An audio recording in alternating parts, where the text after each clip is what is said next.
Good afternoon, everyone. This is just to take note that we will start in 5 minutes. Thank you.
So, good afternoon, everyone, and welcome to today's presentation on the theme of learning support.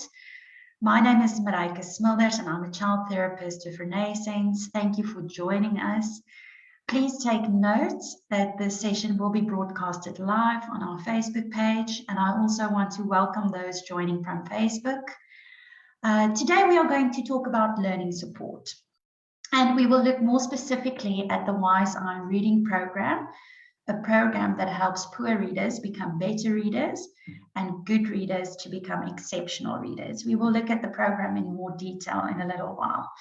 But before we get started and dive into the theory and the practice of it all, I want us to start with a short exercise. And the question that I'm going to say to you is, are you right or left-brained? Now, how do you test this? And how do you find out if you are left or right-brained? So there's a exercise that you can do. First of all, to determine which is your stronger eye.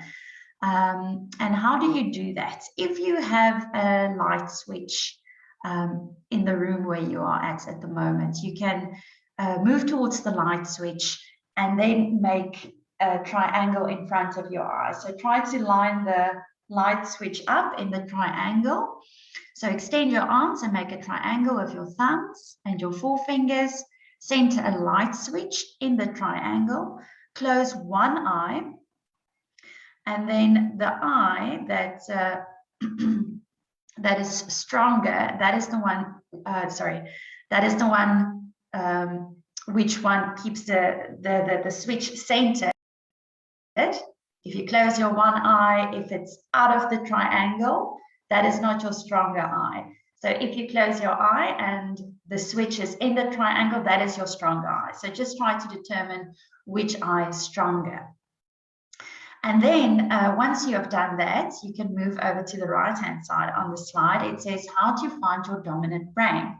Now, how do you do that? You circle, you establish which ear you use to listen through a door. If you can imagine that you want to hear sound through a door, which ear would you use? Circle which eye is stronger. So that's the exercise that we just did. And circle the hand that you use to write with. Then circle the foot you use to kick a ball. So imagine that you're going to kick a ball. Which foot would you use? And then you could see the scoring. So if you had mostly L's, lefts, then you are right-brained. And if you have mostly circled the R's, then you are left-brained. So take a moment just to find out which eye is stronger, which is your dominant eye, and try to establish which is your dominant brain. While you do that, I will continue just to talk a bit about the left and the right hand brain. So if we look at the left brain, we see that they are more focused. The left side of the brain is more focused on linear thinking. It's much more fact-oriented and focused on detail. The stronger points are reading, phonics, language, and talking, much more focused on auditory and listening and auditory learning. You like the parts before you look at the whole, much more logical, focused on numbers, very time-oriented. Prefer true and false questions rather to multiple choice questions. A person who's left-brained doesn't really like to take risks. They look for differences, prefer things with concrete rules and definitions, and they ask the questions how more often than they would ask why.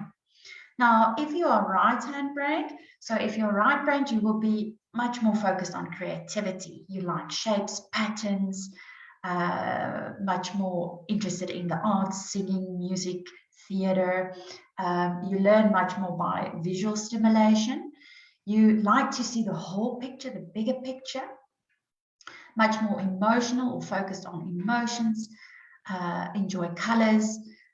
Very active, prefers essay questions instead of answering true or false questions. Willing to take risks, finds similarities, are very sensitive to thoughts and emotions, have empathy for others, thoughts and emotions of others, and they ask the questions why more often than they ask how. Now, please feel free to share in the chat box if you were able to determine your dominant eye, your stronger eye, and if you were to determine which side of the brain is more dominant in your case. So please feel free to share that in the chat box. Now, today's presentation, we are going to talk a bit about the different temperament types and the different learning styles that we have.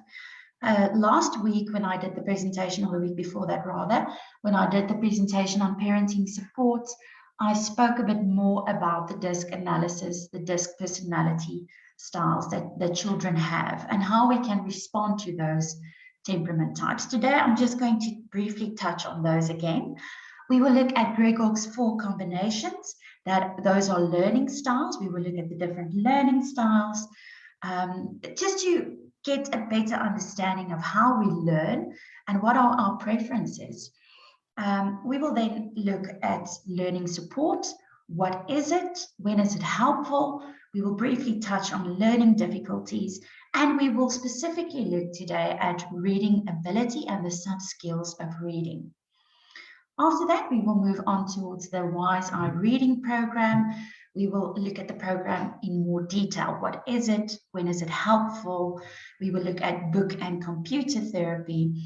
And there will also be an opportunity to register for free reading evaluation. Now, if we look at the different temperament types that we have, we can see that they have been grouped into different colors. Psychology also tells us different names like sanguine and melancholic and phlegmatic. So they are different names, but today we are specifically going to focus on the DISC analysis. Now, if we look at the D for dominant, that is the D for in DISC, this is a very dominant directive child or person. They have very strong leadership skills, they have powerful energy.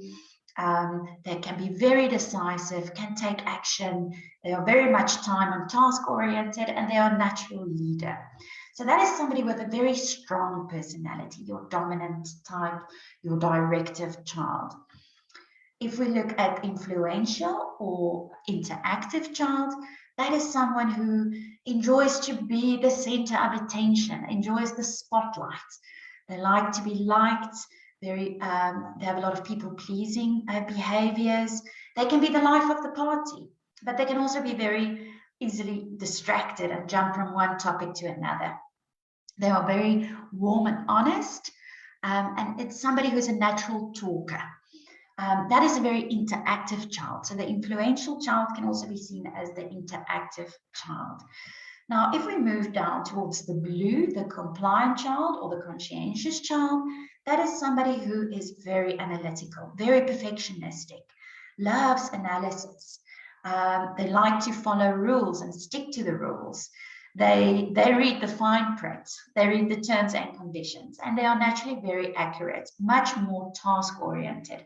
So a similarity between the dominant and the compliant, the red and the blue, is that they are very much task-oriented, whereas the yellow and the green are much more relationship-focused. I'll get to that in a moment.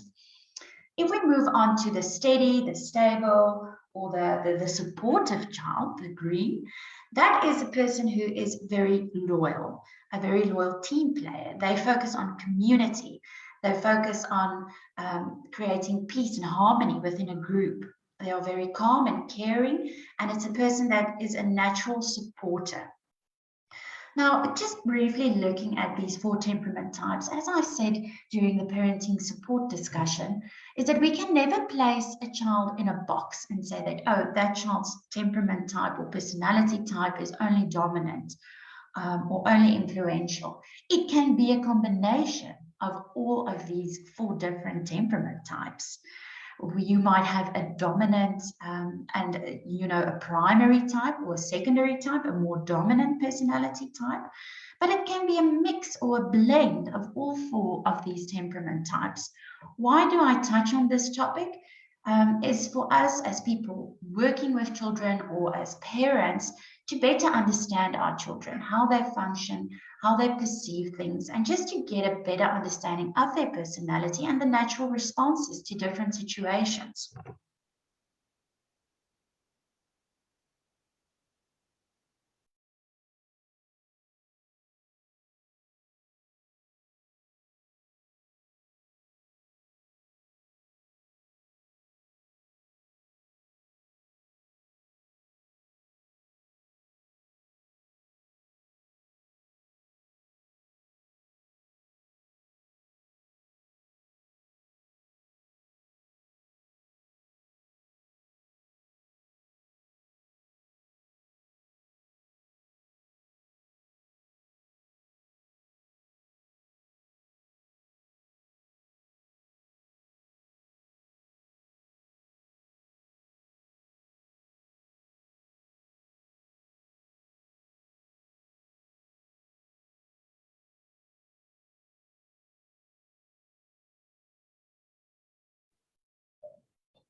We seem to be having some technical difficulties. Maryke will join in just a moment. Thank you.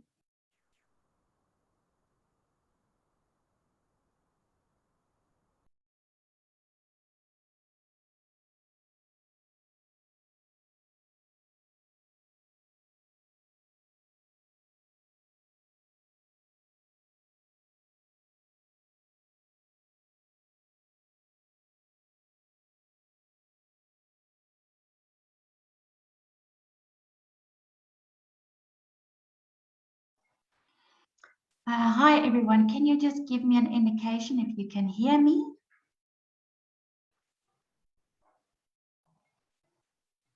Perhaps just indicate in the chat box whether you can hear me and whether you can see my screen.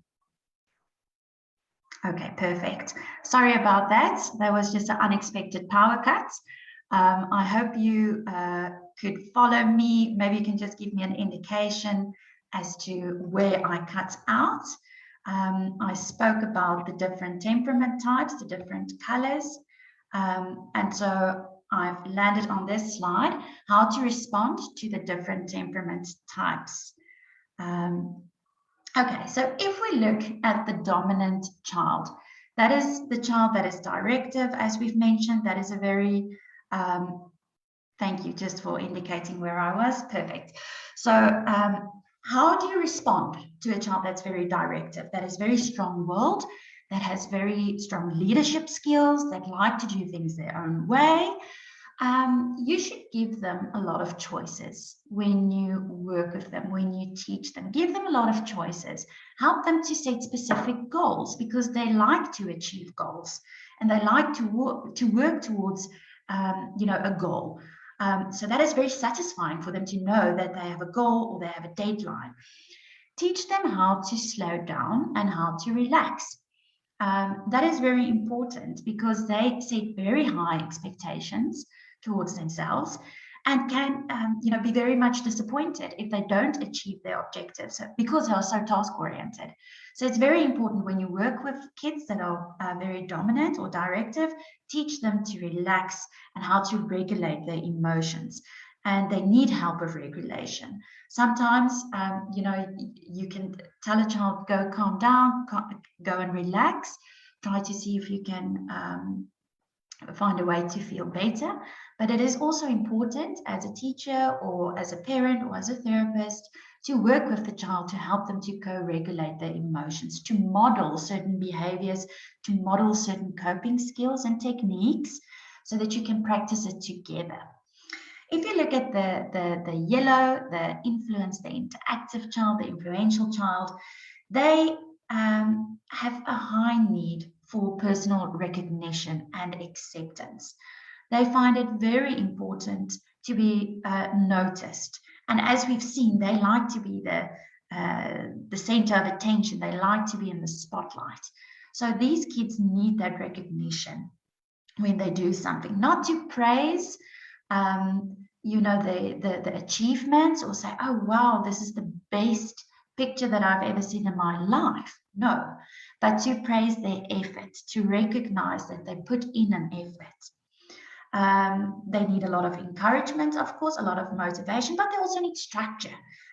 In a classroom or when working or at home, give them structure and prepare them and tell them, okay, we are going to do 2 things or 3 things today, and these are my expectations of you. If they have a clear structure, it will give them better guidance as to what type of behavior you expect from them.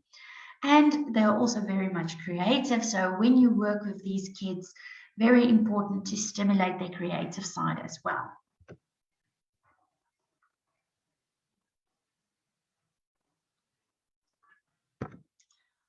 How do you respond to the steady or the supportive child? That's the green one. You give them a lot of choices as well, because they also exhibit a lot of pleasing behavior. So they wouldn't speak up. They are not as assertive.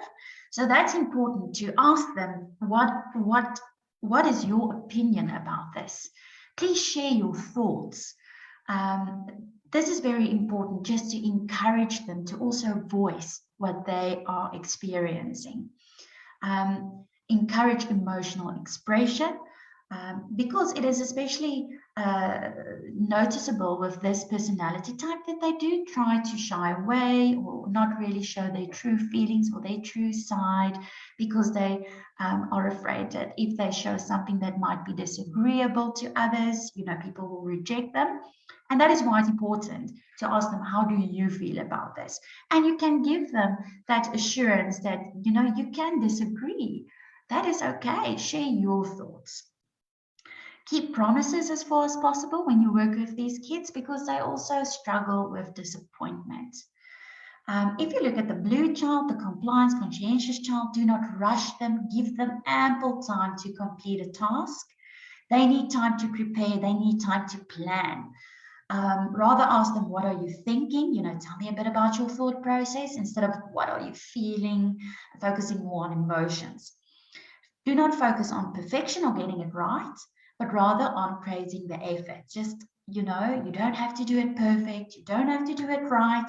If you draw a picture, it doesn't have to be perfect. Rather just praise the effort.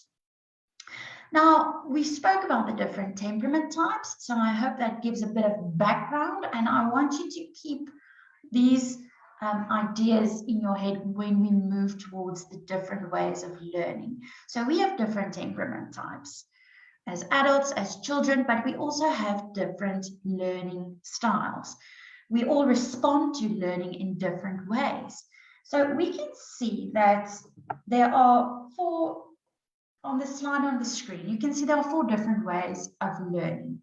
So the first one is a visual way. That involves to learn by seeing, so being visually stimulated. So you might be somebody who likes to look at visual aids or at pictures, or when there's a PowerPoint presentation, you like to see charts or graphs. You like to see visual things or outlines.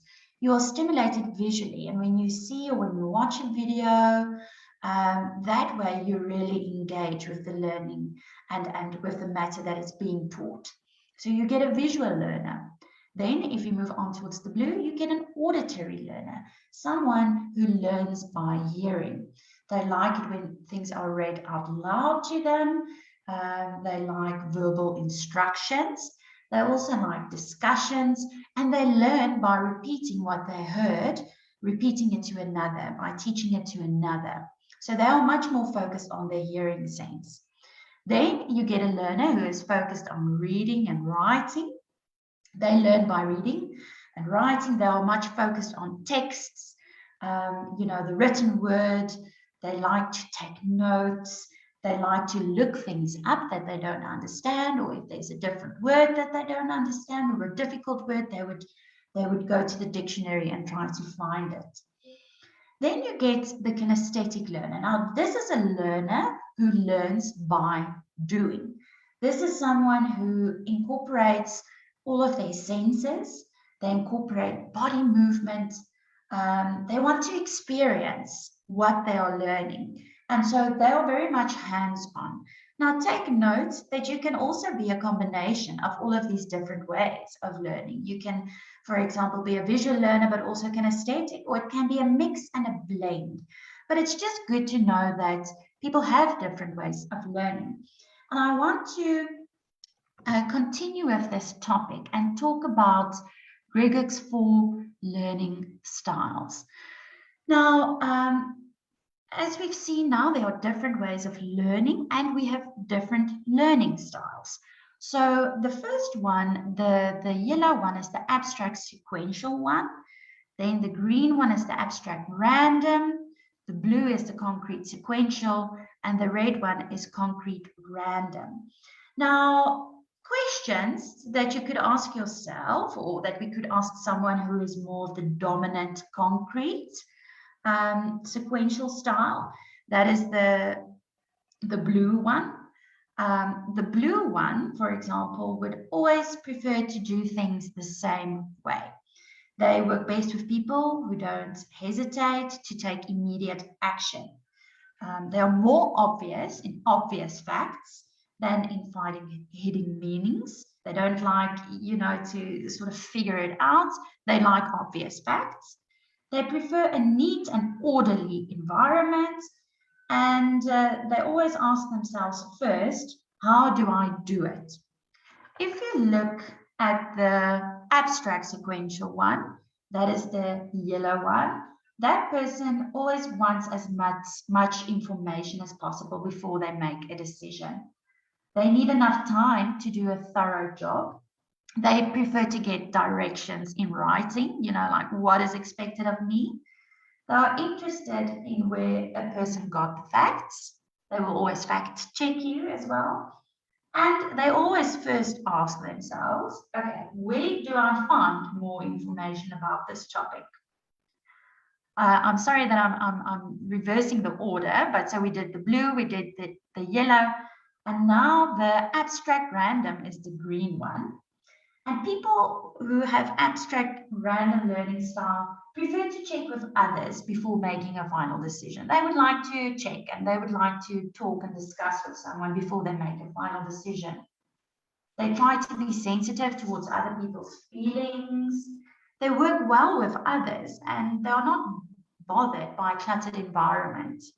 And they ask the advice of others when they are in doubt.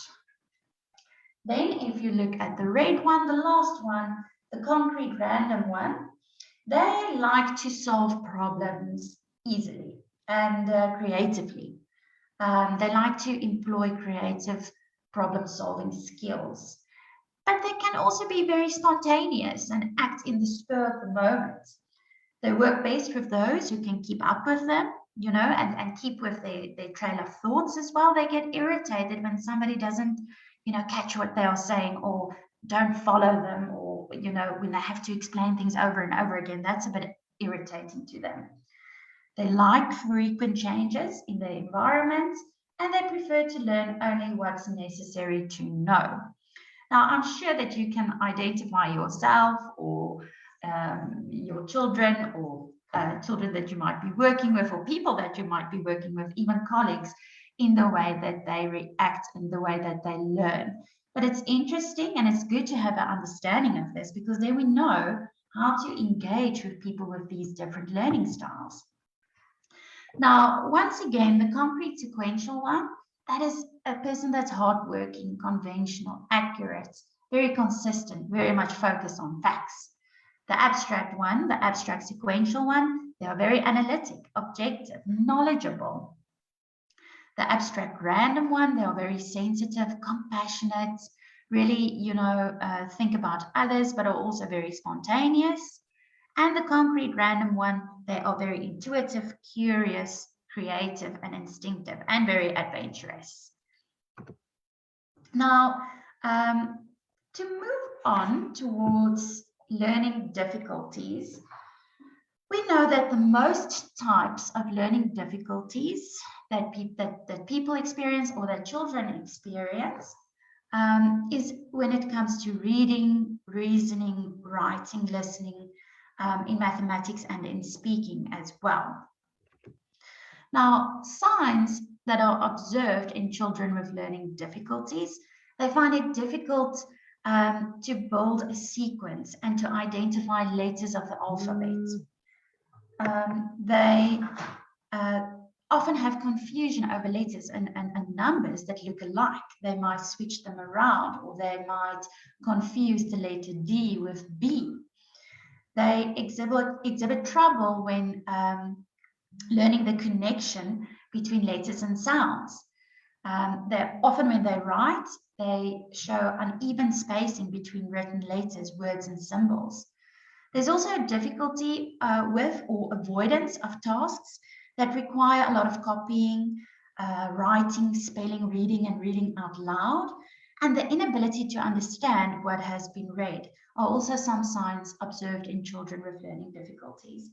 Now, in school, where these skills are demanded of children, it's demanded of kids to be able to learn, to reason, to write, to listen, to do mathematics, to speak correctly. When these children experience learning difficulties with that regards, in doing that, they might feel frustrated and restless or lose focus during lessons. And behavioral problems might arise, such as a lack of self-control, impulse control, or trouble interacting with people. They might exhibit troublesome behaviors. So these are things that can contribute to or can make the ability of the child to function within the class. It might make it more difficult for them. If we continue and look at signs observed in children with learning difficulties, also they encounter problems to count out loud, or they cannot write down the numbers. They have trouble following classroom discussions and expressing thoughts out loud to participate in the class itself. They might show difficulty understanding simple instructions or to follow instructions. They might experience difficulty in grasping concepts despite receiving additional help and support in the school setting. They might be very forgetful of what has been learned, and they might show difficulty in completing their homework. Now, what is learning support? Learning supports are, for example, the resources or the strategies or the practices that provide physical, social, emotional, and intellectual support to children so that they can have an equal opportunity for success by addressing the barriers that are blocking them, that are keeping them from reaching their full potential, and to promote engagement in learning and teaching. So that is what learning support is. It's a way of supporting a child to overcome the challenges, to overcome the barriers that they are experiencing in their learning environment. Learning support can be helpful when a child needs additional support for learning.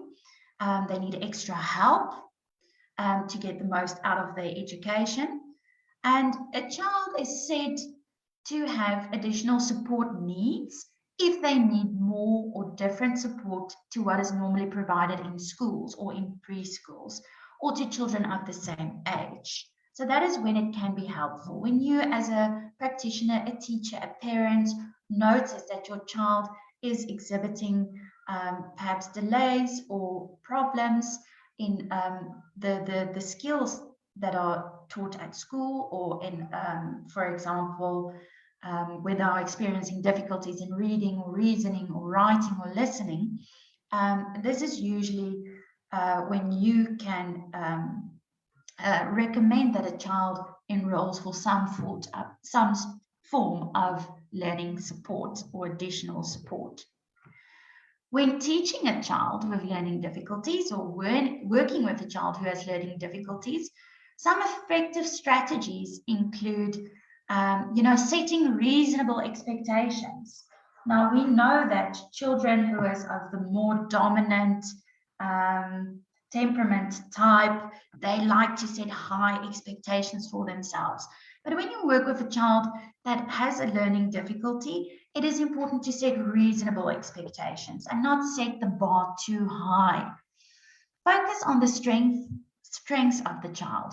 So don't focus on what the negative things, on the things that are going bad, but rather focus on the good and build on that. When you give instructions, divide the instructions and tasks into smaller steps, into smaller, chewable steps that can be easily digested by the child. Don't overwhelm, but rather break into smaller steps. Provide regular breaks between tasks and give regular feedback, but give constructive feedback. In other words, use the sandwich approach. So the sandwich approach is providing positive feedback.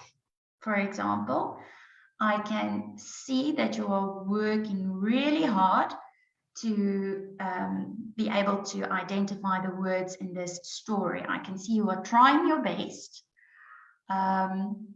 The negative, so the first layer of the sandwich is positive feedback. The second layer is providing negative feedback, or the feedback that you would want to convey that needs to be worked on. So it's not negative, but it's rather perhaps something that you see needs to be changed or needs to be worked on. And then the third layer is, of course, again, positive or constructive feedback. So you start off by giving positive feedback, then stating what needs to be worked on, and then you provide positive feedback as well. So I see that you are really doing your best to try and figure out the words as we read this text. However, I do see that you sometimes still switch the words around, but it's okay. We will work on that. And I can see that you're really eager to learn. That's just an example of how to provide feedback in a positive, constructive way. When teaching a child, it's also important to make use of multisensory approaches to learning. And this takes us back to the different ways of learning. A child may be a bit more visually oriented or more auditory focused. They might enjoy reading or writing about it, or more kinesthetic, actually feeling or learning by doing. So that's why it's important to take into account the different temperament types of the child, and also the different learning styles and different ways that they enjoy learning. So multi-sensory approaches focuses more on using videos. For example, if the child's more visually and auditorily focus on video, music. If the child's more kinesthetic, focus on movement. And also if the child is more focused on visual learning, focus on diagrams, graphics, colors, and pictures to help explain the concepts and facts. But it's good to have a combination of all of these approaches. And that is why a multi-sensory approach is the best way, because it then encompasses all of the learning styles of a child and keeps it interesting, the learning matter. So engaging your child with questions that encourage deeper thought is also important. Like, how is that strategy working? Where else might you apply it? Tell me a bit about this approach. What are you doing here? Talking through it, but to engage with your child to encourage deeper thought is a way of interacting with a child who has learning difficulties. Now, reading is the focus of today's discussion. We will look at reading in more detail, and we will also look at the Wise Eye reading program. So reading is a complex process of decoding symbols, in other words, letters, to construct or derive meaning from print. So when you derive meaning from something, that indicates reading comprehension. So reading is to derive a word from print. It requires that we identify the words in print, and that is called word recognition. When you recognize a word, construct an understanding of the words. So that is a process that's called word comprehension. So in other words, understanding is to comprehend, and coordinate identifying words and decoding it so that reading becomes automatic and accurate. And this is called reading fluency. Now we know that reading is the most effective tool to experience the past, to understand the future, and to understand the present and to invest in the future. And research has proven that 50% of a child's potential reading progress is already determined by the time the child starts school. So this is such a crucial language skill that we need for everyday functioning, but also when pursuing a career, when interacting with others. It's a language skill. So reading is such an important part of language ability. So reading ability is the total sum of several language sub-skills at any given time. Now, what does that mean? It can be compared to the bricks using in building a house. Should any of the bricks be weak or left out during the building process, the house will be shaky and unstable and could eventually collapse. Now, what are the sub-skills of reading? What are these important building blocks? We look at things such as comprehension, as I've mentioned, fluency, vocabulary, phonics, and phonemic awareness. Those are the very important sub-skills needed, the building blocks needed for reading ability. Now, the Wise Eye Reading Program is a program that establishes a strong foundation by developing all the sub-skills. In other words, developing all of these essential components of reading that are needed to read effectively. And the program focuses on effective eye muscle movements and the cooperation between both eyes. It helps to develop the length of the eye span. It establishes a smooth reading pattern, and it helps with vocabulary and comprehension. Now, I'm going to show you a video on the Wise Eye Reading Program. It's about 6 minutes that will provide more in detail information about this program. So let's watch the video together about the Wise Eye Reading Program.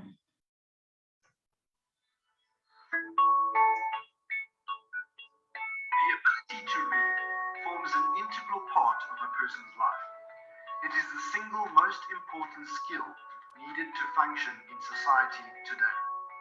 An adult or child who is an excellent reader instantly has the edge over their peers, being able to learn, process, and interpret information quickly and effectively. Wise Eye Reading Academy is passionate about helping every individual reach a reading ability they never thought was possible. Our therapy ensures that the reading experience is an enjoyable one and not a chore.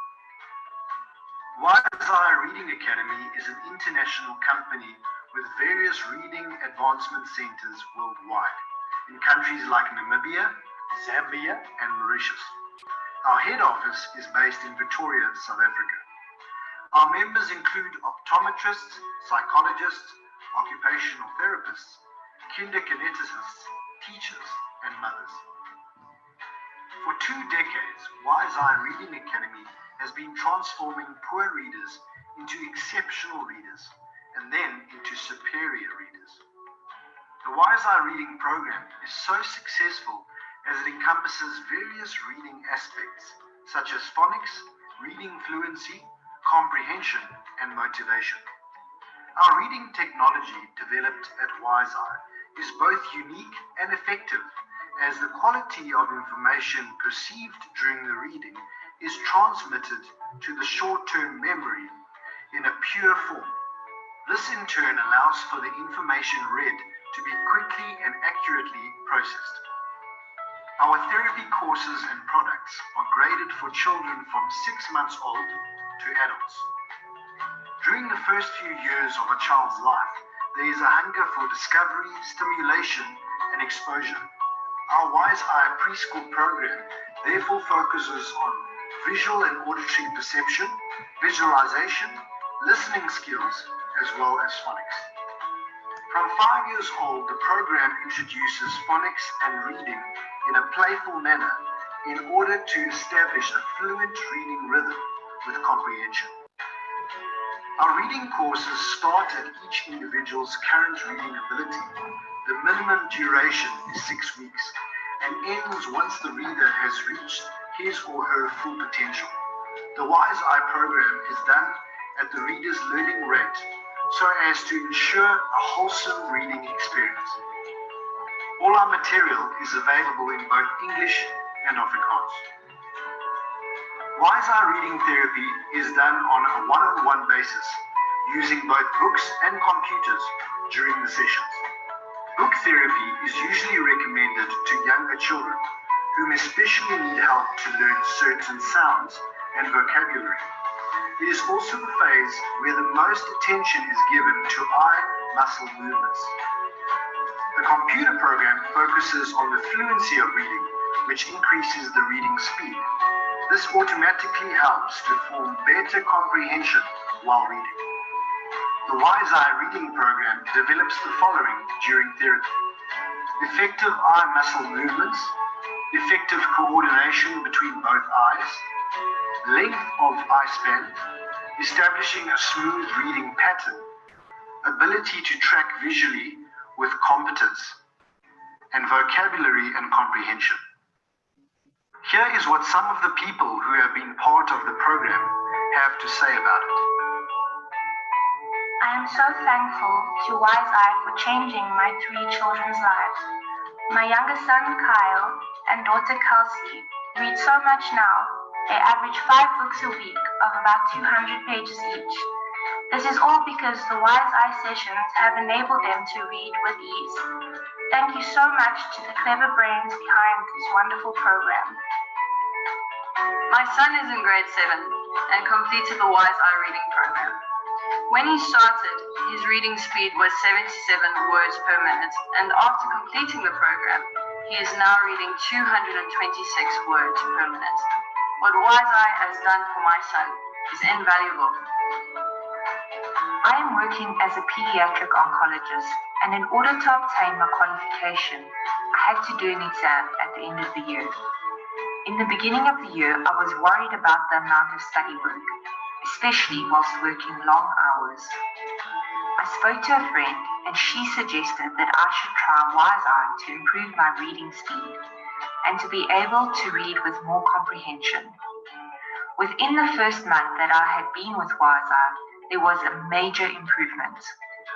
I am pleased to tell you that I have now passed my exams and I am now a qualified pediatric oncologist.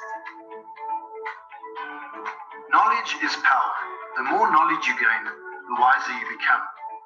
Knowledge is gained through reading, so wouldn't you agree that improving your reading skills is of utmost importance to absorb vast amounts of information and turn it to your advantage and memory? This will ensure that you remain cutting edge in your sphere of influence by knowing all the latest information. Join the Wise Eye Reading Academy family by finding a reading center near you. For more information, visit our website www.wiseeye.co.za.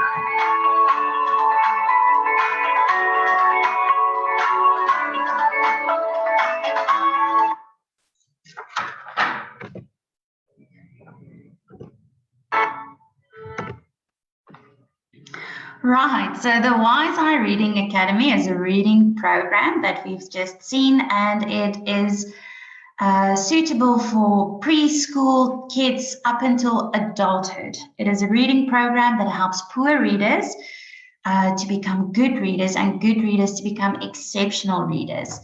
Now, the Wise Eye program has a beginning and it has an end. Now, the end is when all of the reading objectives have been achieved and when the child or the learner's full potential are achieved. So it's not possible to say that a learner would need X amount of sessions, because reading is a skill that needs to be mastered. And once that skill is mastered, then we can say, okay, we have reached the reading objectives and the full potential. Now, what makes Wise Eye unique is that it has an individual approach and it involves book and computer therapy.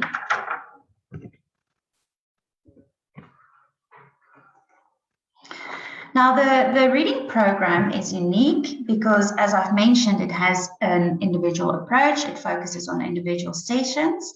So a reading therapist would then work with the child or with the learner and go through the program. There's constant monitoring that takes place. The products range from preschool to adults, so it targets a large group of people. It involves book and computer therapy, and it is available in English and in Afrikaans. Now, the program focuses on developing effective eye muscle movements, vocabulary and spelling, instant word recognition, reading and speed fluency, reading comprehension, visual and short-term memory, and quick and accurate decoding of unknown words. So in essence, those are the sub-skills of reading ability that this program focuses on developing. Now, during the learning to read stage, so this is perhaps a child who is preschool, grade 1 primary school child, or a person who learns to read later in life. The learning to read phase is when a reader should try to reach a reading speed that is equivalent to their normal listening and speaking speed as soon as possible. A slower reading speed makes it more difficult to understand and remember what has been read.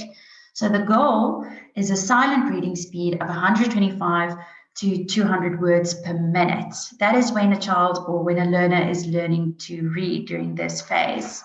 If you move on towards the reading to learn phase, what is important here is to have an adequate reading speed that is faster than your normal speaking speed.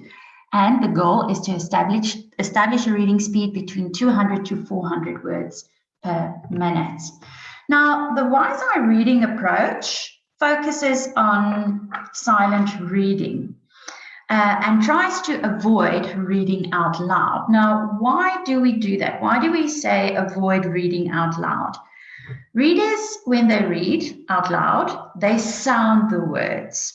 So they would read the cat. That is what they do when they read out loud, when they are still in the learning to read phase. So they sound out the words. The story is read word for word, and this reduces reading speed. Because what do you do when you read out loud to someone? You focus more on pronunciation. You focus on what you can hear instead of looking at what you are reading or trying to understand what you are reading. This is also more tiring as you need more energy to do this. And as a result, attention is distracted from the main goal of reading for meaning, for comprehension. When children are taught to read, it is easy to lose sight of the fact that the main goal is fluent reading, fluency, which is only possible with silent reading. So try to avoid silent reading, but instead focus on improving your child's vocabulary. And when you focus on silent reading, not reading out loud, the ideal is that it should be done only with the eyes and with the mind. When you read silently, you should only do it with your eyes and not use a finger. You would see that some children often use a finger to guide them where they are reading or what they are reading, and then they pause on a word or on a sentence to keep their place and then continue reading. But that can be seen as a crutch, something that is not helpful to a child's reading fluency when they use those type of aids. So the important thing when reading silently is to only use your eyes and mind. In striving towards this ideal, instruction in silent reading should not be overemphasized, and it should be applied very methodically and systematically. So that is why it's important to also exercise the eye muscle movements to improve on that and to help children to develop those skills, because it will help them with their silent reading. Now, if we look at word recognition, we spoke about this earlier, and we said that it is one of the sub-skills, one of the important building blocks when it comes to speaking. Now, you see here on this slide, there is a handwritten note. So sometimes you get a messy note and you cannot really make out the words that are written here in print or that are written on the paper, but you can somehow figure out what the words are. Now that is what we call word recognition, recognizing a word, being able to distinguish it from other words, even though it might be in messy handwriting or you are not able to decipher it, you can sort of get the broader lines of the word. That's recognizing a word. So you won't necessarily be able to identify all of the words, but you are able to get an idea of what's written. Word comprehension, as opposed to word recognition, is being able to identify words without being able to construct much meaning from the words in itself. So if you look at this on the screen, the text on the screen, the letters are shifted, they are in the wrong sequence or in the wrong order, but somehow you are still able to read the text. So take a moment just to browse through the text to see if you can still make sense of what you are reading, even though the letters are shifted and the sequence is not right. So that is what word comprehension is being able to identify words without necessarily being able to understand what it means. And finally, sometimes you can identify words and you can understand them, but if the process doesn't come together, reading will be a labored process. So if the processes of word recognition and comprehension, if they don't come together, the reading will not be smooth and it will be tiresome to read. And that is why it's important to also include reading fluency and focus on reading fluency. And as you can see on the screen, the text, it isn't as if the words are difficult to identify or to understand, but the spaces make you pause between the words, which means your reading is less fluent. Now, I want to showcase a bit of the resources of what we do, what we focus on during the Wise Eye reading program. And the first thing that we look at is scanning exercises. It's sort of a warming up exercise. I always say it's like, our eyes are muscles and we need to warm them up as well. And that is why we do scanning exercises. It improves the ability to move both eyes in a coordinated manner with ease and with comfort. It improves our ability to track visually with competence. It improves our ability to effectively move our eyes from left to right. And it helps us to do less reverse eye movements. It helps with figure ground discrimination, which is very important. And it helps us with visual discrimination. So figure ground discrimination is the ability to perceive a form and find it hidden. But to be able to identify it, and visual discrimination refers to a child's ability to differentiate between different objects and forms. Now, if you look at the importance of scanning, now why do you need to be able to scan through text? An example of this is to look at a recipe. So you see a recipe, you quickly want to make shortbread biscuits, but you need to see if you have all of the ingredients in the house. So what do? You quickly scan through this recipe to see, okay, how much butter do I need? Do I have enough flour? And of course, you need to see, okay, where do I need to, what degrees do I need to heat the oven on? So when you're reading a recipe, it can be useful to scan it first to see ingredients, how long it will take to cook, and to know when to switch on the oven. So this is just an example of why scanning is important, why we need to have that ability to be able to work through text, but still have a comprehension, okay, of what do we need, how long will it take, and when do I need to switch on the oven, for example. Now, I want us to practice with a scanning exercise. And so you would see on this page, there are numbers as well. We are going to ignore the numbers. That's another scanning exercise that we do where we tap and say numbers. But today we are only going to look at the letters.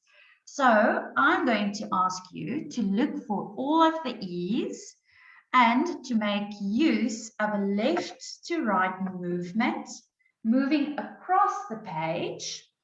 And do not miss or skip any lines. And once you've found them all, count them and post your answer in the chat box. So I will give you about 2 minutes just to move through, to scan through, but try to identify all of the E's in this text. And please take note, these are not real words. So it's not words at all. It's just a combination of letters. So take a moment to count and to see if you can find all of.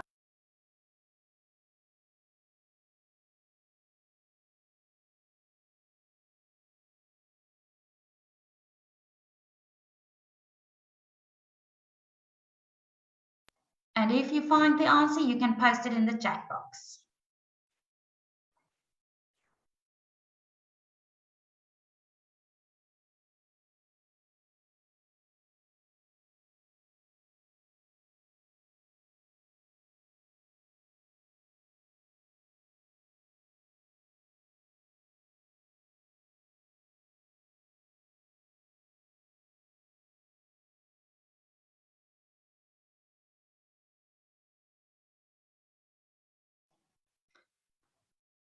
Okay, so I received feedback that I might have gone offline for a bit there.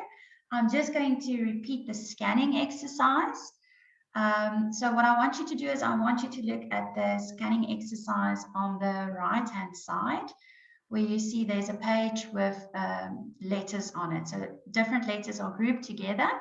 You can ignore the numbers on the page. That is a different scanning exercise, but today we are only going to look at the letters.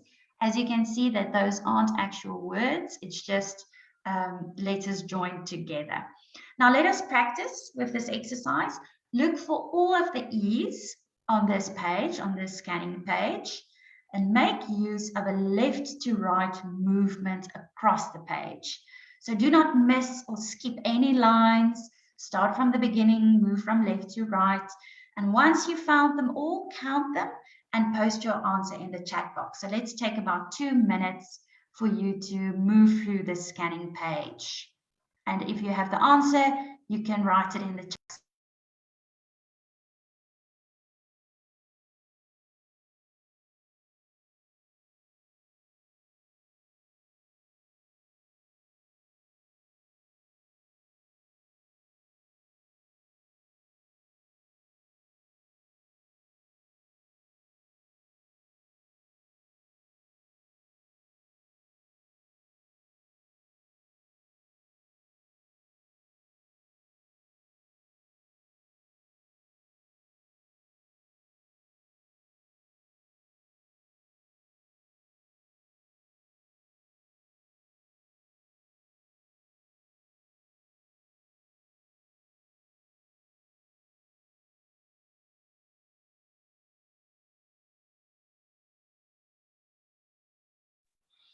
Okay, so if you were able to find all of the E's or some of the E's, you can share it in the chat box. But so when a child does this exercise or when a learner does it, they might sometimes skip a line. And so it's always just good to revert them back to the beginning and say, okay, let's move from left to right. Let's see if we can find all of them. Take your time. And be sure to keep your head completely still and make use of a left to right movement. Now, do you want to know how many E's there were? There were 41 E's. All right. The next thing that the program focuses on, or say, for example, after the scanning exercise, another exercise that's part of the warming up is flash numbers. Now, why do we do flash numbers? Speed and accuracy is important when we identify something. Whether it's a word or whether it's a number, we need to increase our speed and accuracy of how we identify things. It also helps us to develop and further improve the length of the eye span, and it helps with visual and short-term memory. So how it would work, I'm also going to switch on my video just to give you an indication of what it looks like. But as you can see on the screen, there is a booklet. Now, this is the flash number and flash work booklet. Now, on my side, you won't be able to see it because it might reflect differently on your side. But just to give you an indication of how we practice this with the child, is that you have a blue flashing machine like this, and there are numbers, and you very quickly flash a number like that. And then the child or the learner, they are supposed to be able to identify the numbers. And when they identify the number, they should, instead of saying like on the screen there's 302, not say 302, but 302. And how you would do this exercise is to tell the person to keep their eyes focused on the middle. You can even take a pencil like this and tell them to focus exactly in the middle. Keep your eyes focused there. And then you work through this flash page of flashing numbers. And you can increase the digits as you see improvement and as progress are measured. Moving on towards the, so now I want to exercise this with you, to do a bit of flash numbers to see if you can identify the numbers. It's going to be very quick. So what I'm going to do is I'm going to show a slide, and then I'm quickly going to move to the next slide. And if you were able to identify the number, please write it in the chat box. So let's try. I hope you're ready. Keep your eyes focused on the top part of the screen. A number will appear exactly in the middle of the screen. So let's see. This is just to give you a feel of what flash numbers are all about. Okay, so ready, set, go. So that was very quick. I hope you saw it. If you did see it, you can write your answer in the chat box. It was a very quick flash. All right. And so let's move on to the next one. It's again going to be very quick. See if you can identify the numbers. So the first one was 3 digits, and it was 942. And now we're going to move on to 4 digits. So let's see if you can identify the 4 digits. It's going to be quick. Ready, set, go.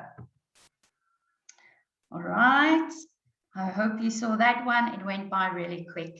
So the idea is to really focus your eyes, and it helps with your visual and short-term memory when you do this exercise with a child.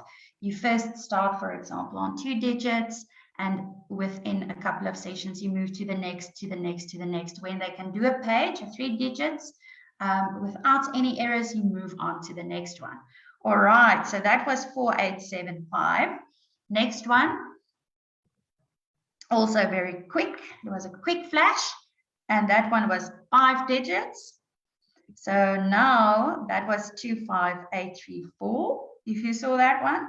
And then the last one, it's going to be 6 digits. So it's going to be a bit longer, but let's see how it goes. All right, so it's going to be a quick flash. Ready, set, go. That was maybe too quick. Let me do it again. Ready, set, go. All right, so that was 724638. Now, that was just to give you an indication of what the flash numbers look like and how it works when you do an exercise like that.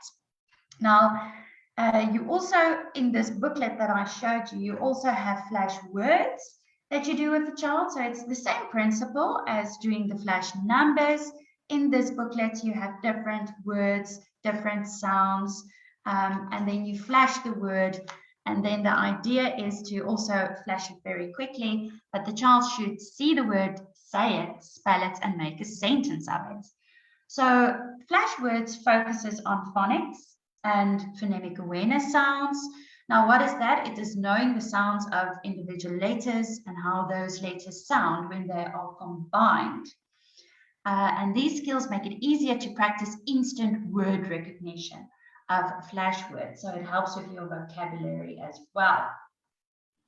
Now, instant word recognition focuses on high frequency words. Now, a high frequency word is a word that is immediately recognized as a whole. So it doesn't require word analysis or identification. And good readers instantly recognize high frequency words without having to decode them. Sight words are usually high frequency words, words which occur frequently in our language. So it's words that we use to build sentences. Think of the, on, off. Those type of words that we use very frequent in language when building sentences, those are high frequency words. So when we practice those words, it's more of just recognizing a word instantly. Your brain doesn't have to, have to identify or analyze the word, but they can instantly recognize the word. And as I've mentioned, you focus on the see, say, spell, sentence principle. So you flash a word and ask the child to say it, to spell it, and to make a sentence of it, to make sure that the child has a comprehension, understand what the word means. And if the child doesn't know what it means, you explain to the child, this is what it means, and then the child then needs to try and make a sentence of it. All right. Then in the book, I'm going to just switch on my screen so that you can see the book that I'm talking about. But you have different books in the Wise Eye program that are focused on different levels of reading. So for example, you have a junior book, you have a book 1 that is focused more on primary school up till high school, and then you have the book 2 that is a bit more advanced as well for adult readers or for more advanced readers. But within this book, you have numerous different stories. And so you have a different story with different words, and each story has a word count. So when I talk about reading speed and reading fluency, what you would do is you would read a story together with a child. You will start by reading the first sentence, the child would read the second sentence, and so on until you have completed the story. Now, why do you do this? Reading out loud. You do it to determine whether the child understands all of the words. And if they don't, you can try to spell it together, make a sentence together with it, just to make sure that the comprehension is there. Then the idea is that the child reads the story alone, silently, keeping their head completely still and making use of their eye movements. And this is when a child is then asked to read the story 8 times and then to time themselves as well.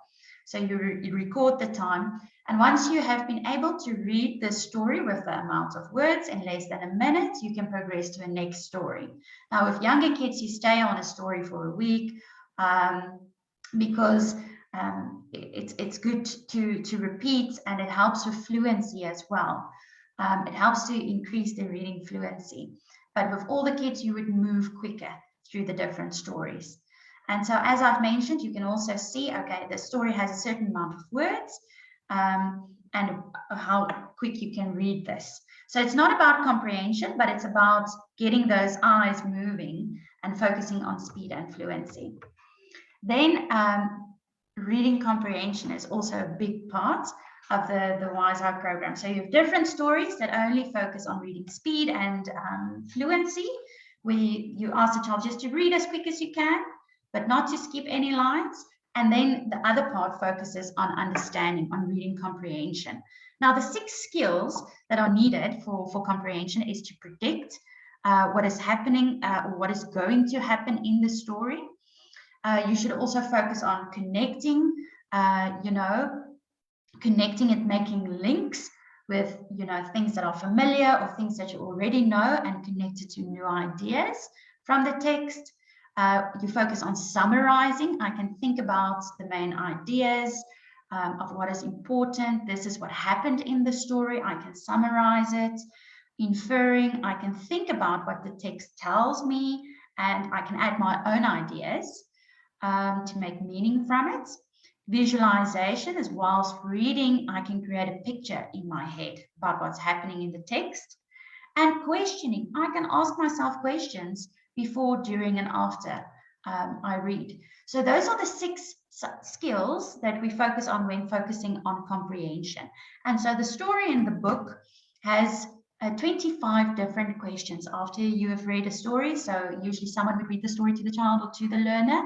And then you have 25 questions that you can answer throughout a week, but that focus specifically on these skills of predicting, connecting, summarizing, challenging the child to infer, to visualize, to question. So it helps with the development of these reading comprehension skills. Right. Now, as I've mentioned in the beginning, before you enroll for a program like this, there's a evaluation that takes place. It is computer software that is used, and after the evaluation, it takes about 20 minutes. You will be tested on flash words and your reading speed and your comprehension. Now, after you have done the evaluation, the software will recommend, okay, on what level should you start with computer therapy, and it will give an indication of your current reading speed. It will also help the therapist to determine, okay, what book is most appropriate to address your reading needs. Is it maybe the junior book, or is it the book 1 or the book 2? But so the evaluation provides results, and then you can make a recommendation from the evaluation that has been done. Now, the junior book, that's the green book, it is mostly focused on grade R learners, reception, or grade 1 learners, but it can even be used for learners in higher grades. It focuses on the creating a strong foundation, developing all of those sub-skills. The junior book also has an activity book that focuses on phonemic awareness and sounds, different sounds, identifying sounds. So it really focuses on all of the basic skills that needs to be developed in the reading ability. And so there are different scanning cards that are different from the other books, mostly focused on shapes and colors. We did one that were focused on letters. Flash numbers, like we did with the book. You read the story out loud and you focus mostly on having the child learn comprehension. So, you know, in grade R, the idea is that they develop comprehension, and at a later stage, they will also do more reading fluency and focus on speed reading. So the grade R1 is quite similar, but it has different scanning cards and it has a different focus, different stories, and the focus is more then on speed reading as well. Book therapy can be divided into two books. Book 1 and book 2 are quite similar. They just are different when it comes to the amount of words that the stories have, and the book 2 is a bit more advanced. All right, computer therapy commences once you have done book therapy.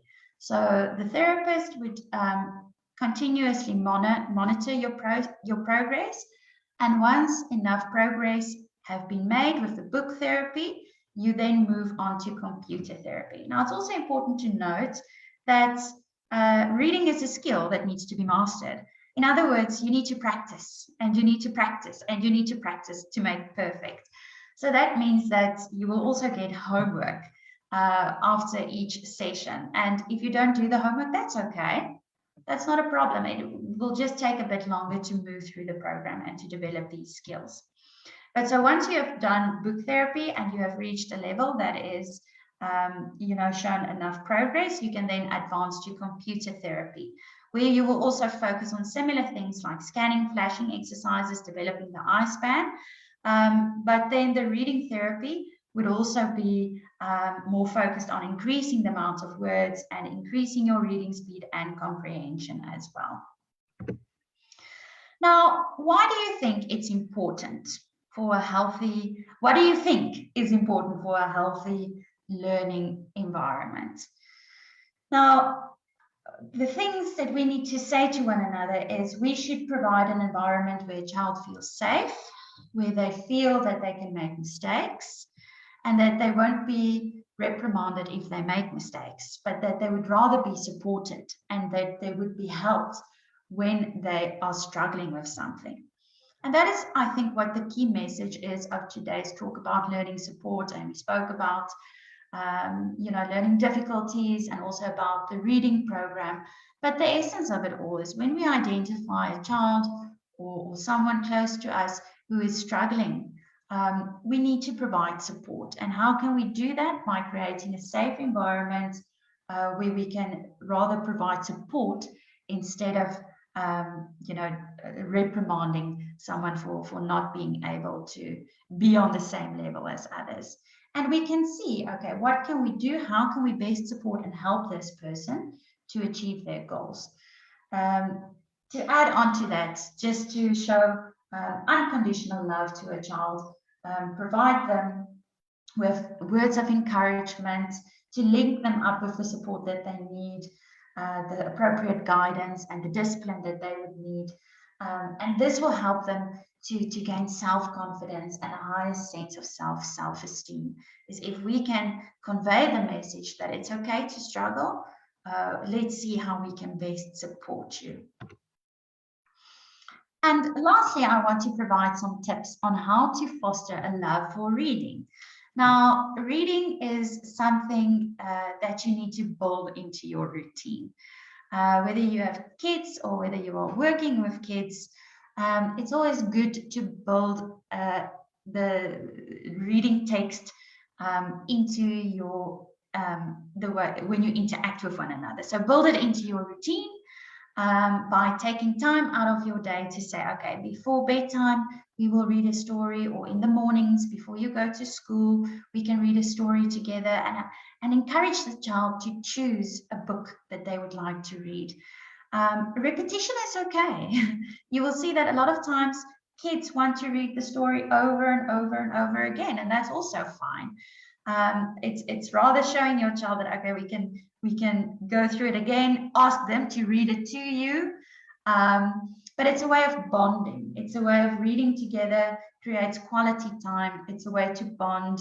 And if you do this alongside with your child, if you encourage them to read, they will gain more confidence, because somebody who can read has a lot of confidence. Somebody who struggles to read might have a lower sense of self or self-esteem. And that's why we need to convey the message that we are here to support. And we will work on this together with you so that we can boost their confidence again. Engage with your child while you are reading, ask them questions, remember about the comprehension skills, help them to visualize what they are reading. Another thing to focus on is audiobooks, because we know that people learn differently. It's also good to include audiobooks as well, and play that to your child to listen to. And of course, playing. Playing also has an element of that we call biblioplay, and that involves books, written matter, paging through magazines, or reading magazines, or even reading stories or telling stories. It's also part of play, and it's a part of helping a child to foster a love for reading or written matter. Now, start a bedtime story routine at birth and continue as long as they'll let you. It's never too early and they are never too old. And take note that good readers have a purpose for reading. They think about what they already know. They make sure they understand what they read. They predict what will happen next. They form pictures in their mind. They draw conclusions what they read. They try to figure out new words, and they practice reading every day. Now, if you are interested to register either for yourself or for your child or someone you know for a free reading evaluation, please feel free to contact me, send me an email so that we can schedule an appointment. How it works is we will schedule a time for the evaluation. It can be done either in person or online, and the evaluation takes about 20 minutes. And after that, I will provide some feedback and share the results. Now is the time for if you have any questions or comments, or if you would like to share some experiences, feel free to do so. I know it's a lot of information that has been shared, but it's good to look at this topic of learning support from all angles and to see, what are the different concepts and elements that constitute learning support. So please feel free to share either in the chat box or switch on your video if you have any comments. I'm just going to move to the next slide. If you have any questions or feedback, also feel free to contact me and join us again for a discussion on the 7 Roses Empowerment Program. This is a program especially for adults. The dates and details will follow.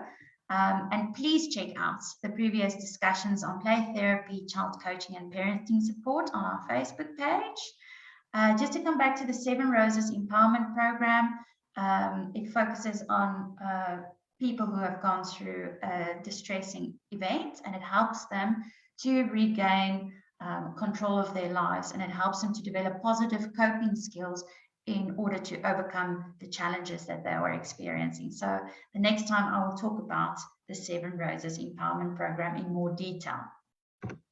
And there's just the details again. If you want to register for a free reading evaluation, please feel free to do so. It will be done by using the Wise Eye reading software. And it is an evaluation that takes about 20 minutes. And after that, I will provide you with the results and give some feedback on what was evaluated.